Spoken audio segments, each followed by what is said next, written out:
Pitso Mosimane Soccer Schools has a stated mission of creating the player of tomorrow. The world-renowned coach will return from Saudi Arabia after winning his first league title outside of the continent for the official launch of the program next month. Joining me in studio now is Director Moira Tlhagale and coaching instructor Augustine Makalakalane. A very good evening and welcome to the both of you. Thanks for joining us here on Newzroom Afrika. Moira, I'm going to start with you. This has actually been, you guys have had some pilot projects around the Pitso Mosimane Soccer Schools. Yes, thank you. Good evening to your viewers. Yes, we started the pilot project this year in January. We started with the 2 Kiro School, one in Cosmo City and the other one in Polokwane, Northern Academy, Kiro. And there we started doing more mass participation during physical education, and also our responsibility with our coaches is to coach their teams that are selected from under 11 to under 19. How have the pilot projects been going? The pilot projects have been quite successful. I think, you know, as expected, a pilot is a pilot. We've had a lot of learnings out of that, but generally I would give it 90% that everything went according to our plan. Coach, the last time you and I spoke was years ago when you were still head coach of Banyana. It's been many years since, lots has happened since. What have you been up to and how important has this role that you've now gotten with the soccer schools been for you? Yeah, good evening, Vivian. Thanks for the invite and good evening to your viewers. It's been long, yes. Yeah, my role is very interesting in this project. Because I monitor the coaches.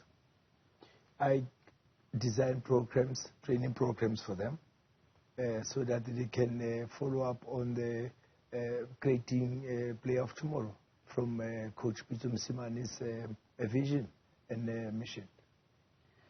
What kind of style are you teaching the coaches to share with the boys? The coaches has just to implement the philosophy of Coach Pitso Mosimane, which is creating a player of tomorrow. In there, we're looking on the characteristics of the positions of the players. We're training the players according to the position that they're playing. These players have to be able and capable to be playing anywhere else in the world, anywhere else in any club, high level, lowest level. They have to be able to be good football players that can have a authority having the ball.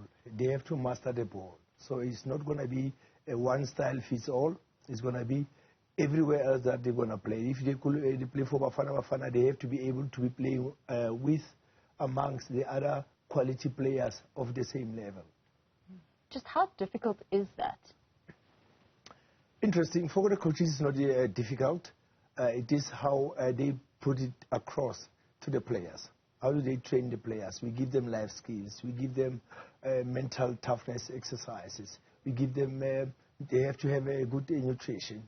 They have to be trained and prepared in proper facilities, pristine facilities, I would say. This is what Coach Pitso will be looking for, that the players have to be holistically developed and prepared. So the style of play will determine where they are going to be played. These are our students. We're working within the school environment, which will help. If they get a scholarship to go overseas anywhere else, to progress with their education and to progress with their talent that they have, which will be football, hopefully, that they will stay within the football premises. They have to be able to play anywhere else. We're creating a long-term player, a player that even if he's retired, he's able and capable to be still within the football fraternity. Moira, how difficult has this been for the market? Because you're also having to change people's perceptions around football development. It's not just going to be something that's free and that's available at school level. It's something that if you want to create this player of tomorrow, this holistic approach, you're going to need to pay for that kind of training. I wouldn't say, I think for our pilot programs, it's been a little bit easier because it's part of the school curriculum. So our relationship is with the schools. It is part of the children's school fees that is included in there. But obviously going forward, we are going to do the independent schools. These are the 3 schools that we are opening in June. One is in Boksburg, another one is in Midrand and North Riding. So with these ones... And these are schools that are purely just for football? So, and I just need to clarify, we call it Pitso Mosimane Soccer Schools. It's not Pitso Mosimane Sports Club, it's not an academy, it's a soccer school, a school where we teach soccer.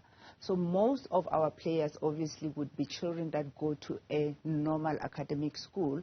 So what we look for is a premise where we can use the facility to train these children. And any child can come from anywhere around the neighboring area or from wherever the location is nearer for them. So in that instance, we're saying for us to be able to create a player of tomorrow, what is very important is that this child needs to, at the very minimum, train with us 3 times a week. And this comes from the research that we've done to say why are athletes all around the world in different sports codes very good at what they do in their respective sports. And the research has shown us, I mean, we looked at the Williams sisters, we looked at Tiger Woods, we looked at our own rugby, we looked at Ajax Amsterdam, Barcelona. And the research comes to one thing. You need to start a child at a very young age. They need to practice more technique training, mastering the ball, as Coach Ogi has said. And therefore, that repetition that is known there, one has to do 10,000 hours, is the philosophy that we're trying to adopt. So it's training, mastering the ball technique over and over again, so that when they hit age 13, because we start from under 7, when they reach age 13, they already have sort of mastered the ball. And from there, we believe we'll be able to take out those who are still interested and those who are very talented and put them in an academic institution, in a boarding school, to continue with Coach Pitso's vision. He has said he needs to be judged after 10 years. It's going to take an under 7 child. After 10 years, they will be about 17-year-old. And he believes with us progressing with that development program, in 10 years' time, we'll be able to say a different story. And it's not only boys, by the way, it's also the girls.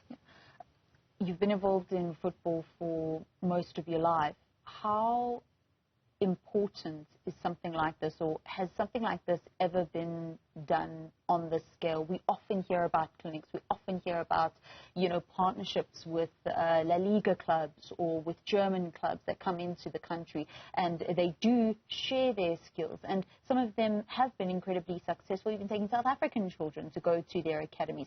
But something like this, how will it fit into our current footballing landscape and ecosystem? Yeah, it is very critical. As Coach Pitso has researched throughout the world, he's a global coach. He has done a lot of research. It was a long process that he thought out very well, no rush on it. Now he said, let's start with this one. I think as South Africa, we have overlooked the age appropriateness of development, which has been lacking. A lot of... and you think kids need to start younger? Yes, most of the academies that you think of throughout the country, they start team from 13 years, 14 years. Yeah. What has happened to these 6-year-old boys and girls? Why are you starting them at 13? At 13, you have a child growth spurt where they become adolescents. They are more confused, they are more adamant, they are more reasonable. There are a lot of gadgets around them. There's too much competition for them to focus on that specific project that you want to do. So starting it as early as possible, you entrenches the system of good leadership, good quality leadership, good behavior. We are addressing obesity, we are addressing all the ills, social ills around that. So we almost co-parent, I call it. We almost co-parenting with the parents. The children go to school, we go to school, we help them. After the classes, we come with the new classes of activity where they must have fun, they should enjoy. We improving their motor qualities. We training these children, creating a play of tomorrow. you need proper facilities. You need age-appropriate training sessions, methodologies, style of coaching. And you also need the skills for the coaches, which is so important, especially school. if you want to do a holistic approach where you are focusing on trying to be somewhat of a co-parent and having the children there 3 times a week, you know, that playing such a huge role in the children's lives. Yes. We've unfortunately run out of time. Moira Tlhagale and Augustine Makalakalane, thank you so much for coming to the studio, just giving us a taste of what we can expect when it comes to the Pitso Mosimane Soccer Schools, which will officially be launched next month